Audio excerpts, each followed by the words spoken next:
One of America's most notorious criminals has been found dead in prison. James Whitey Bulger was reportedly killed just a few days after being moved from Florida to a prison in West Virginia. His death is being investigated as a homicide. The 89-year-old was the head of Boston Winter Hill Gang, and he spent 12 years on the FBI's 10 most wanted fugitives list. Bulger was finally captured in 2011 after 16 years on the run. And then he was found guilty of 11 counts of murder and sentenced to life in prison. For more, I'm joined on the line from Boston by Michele McPhee. She's an author, an Emmy-nominated investigative reporter, and television producer. She broke the news on James Whitey Bulger's death for Newsweek. Michele, how did you first hear about Bulger's death?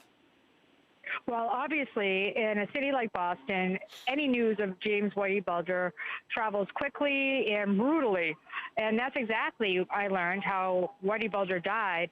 My sources say that he was beaten to death. And frankly, Peter, it raises a lot of questions about what he was doing in general population and how this could happen just a day after he was transferred to that facility. Yeah, just walk through that timeline, because out of the blue, he's moved facilities, and then next thing you know, he's dead. Well, and that's pretty, you just encapsulated it in a nutshell. He was moved. He arrived at Hazleton yesterday. It's sort of an unusual move, primarily because the co-defendant of one of his Winter Hill Gang partners, Cadillac Frank Salemi, is also an inmate at that facility. Now, of course, no one is saying that defendant has anything to do with Whitey Bulger's death, but right away that raises a lot of questions, because why would the Federal Bureau of Prisons move Whitey Bulger, who's 89 years old, who was murdered while sitting in his wheelchair, who is feeble? Why would they move him into a prison where he had an associate, and B, why would he be in general population even so quickly? Never mind the fact that he's been in protective custody. He's been segregated since he was convicted. Now, when he was captured in Santa Monica, your book, A Mob Story, was found on his bookshelf. Where does Bulger rank in terms of America's most notorious criminals? Well, I think Bulger is the most interesting of the notorious criminals because he had this secret life of working for the FBI the entire time.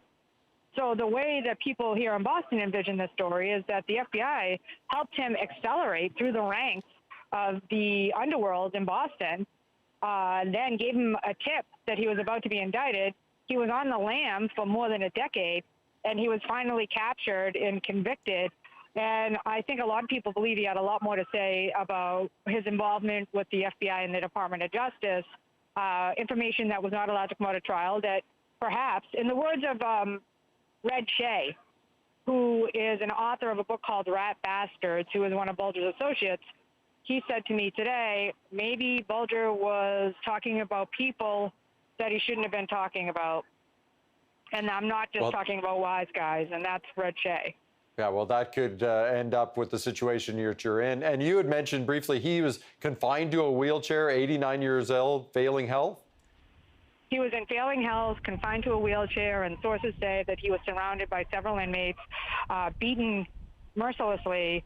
And there are some sources are saying that there was some mutilation that might have happened to his face as well.